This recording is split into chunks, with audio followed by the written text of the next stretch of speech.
Significant breaking news just into our newsroom moments ago. Philip Rivers has announced that he is retiring from the National Football League after 17 sensational seasons as a quarterback, 16 of them, of course, in San Diego or then Los Angeles with the Chargers, and then played this last year with Indianapolis. I just jotted down a few quick numbers here. He started the last 240 games of his career. That's the second longest streak by an NFL quarterback ever, behind only, of course, Brett Favre. He's 39 years old. He finishes 5th all-time in yards passing and 5th all-time in touchdown passes. He has a standing offer to go become a prep school coach. He's going to go coach high school football in Alabama. It's what he's wanted to do, and he is now going to go do it. So again, Philip Rivers, after 17 seasons, announcing his retirement. Domonique, you would have gone up against him directly. Yes, what can you tell us about playing against Philip Rivers?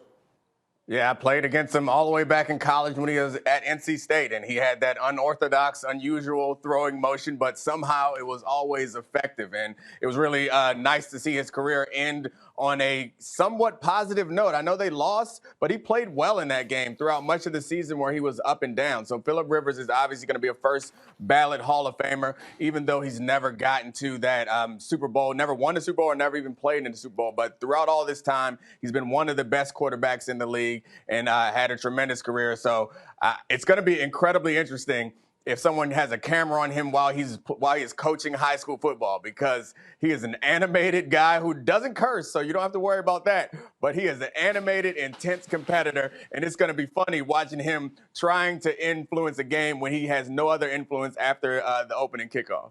He will always be remembered, I think, in a number of ways. One of them as a member of the legendary 2004 quarterback class. Yes, he was the second quarterback taken in that class, actually drafted by the Giants and then traded on the day of the draft for Eli Manning. But Eli was in that draft and Ben Roethlisberger in that draft. Now Ben, the only one left. D. Wood, what would you say about Philip Rivers as a player?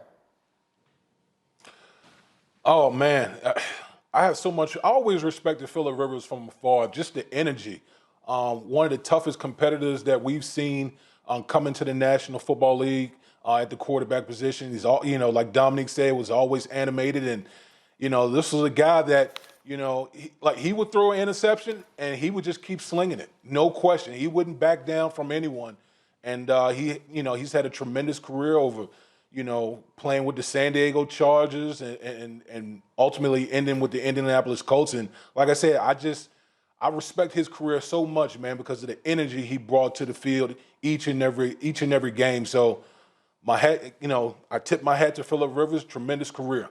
Yeah, and if the most important ability in football is availability, again, he started the last 240 games of his career. He played on a torn ACL, didn't he? At one point, did he play in the Super Bowl? Excuse me. He played in the AFC Championship game 6 days after tearing his ACL. Played and lost to New England in that game. I was just reading the story about that, actually, as I was going through as many notes as I could during our break as we got the news here.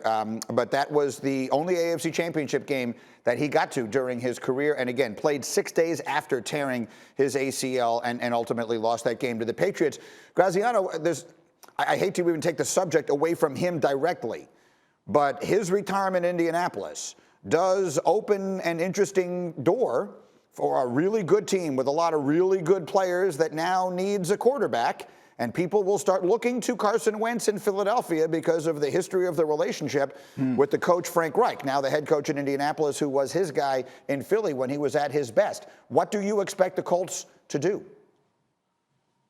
Yeah, look, they'll cast a wide net. They were in the same position last year, right? A ready-made team, a good playoff caliber team needing a quarterback, and they're going to be that again. There was a Rivers-Frank Reich connection from Reich's time in San Diego, so that made sense. People will make the Wentz connection. The Eagles at this point aren't interested in moving Wentz. We'll see what develops as the offseason goes along. But there will be options. There'll be interesting options on the quarterback market. We've talked about the possibility of guys like Jimmy Garoppolo being available, Matthew Stafford being available. The Colts will have options. But Green, do you mind? I have some memories of Philip Rivers personally. I do think, of course, this was, as a reporter, this was a man who was consistently generous with his time and insight. And I know I always appreciated that. And I know a lot of colleagues of mine have said the same thing. Just an incredibly genuine individual who felt things deeply. Like I'm sure he still does. When I'm talking about as a football player, it meant a lot to him. And I know it tears him up that he didn't win a Super Bowl. But, you know, the feeling that he always had for his teammates, for his team, for the effort he would put in to be great. When you talk to Philip Rivers, you have to block out some time. He's an effusive individual who has a lot to say and cares about the people around him. And I think, you know, he's a guy that will be missed by a lot of people in a lot of levels of football. Go ahead, Nate. Well, as a player, I understand all that effusive praise you have for him being so generous to the reporters. But as a player, good riddance. Like, the man was was far too good, and also far too arrogant, and he would talk trash in your face after he threw a touchdown. So I have a ton of respect for him, and that's part of the respect that I have for him is, as a defender, not sad to see him go. The man was an excellent football player and also a hell of a trash talker. So very annoying with his dadgummits and gosh daggits. Like, just say what you want to say. Say the word that you want to say. Yeah, he didn't say the words. We did a feature on him. We did a feature on him a couple years ago. It's run a few times on our network about the trash-talking quarterback who doesn't swear and what does he say instead. And there's all this great footage of him, like, you know, cursing guys out without cursing, right? Where he's just getting in guys' faces and talking about. So yeah, he leaves that legacy as well as the all-time trash-talking quarterback.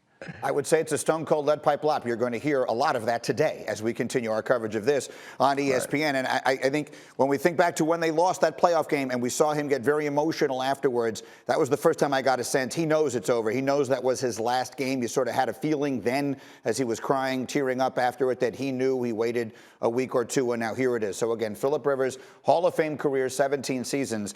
He announces today that he is going to retire. Thank you for watching ESPN on YouTube. For live streaming sports and premium content, subscribe to ESPN+.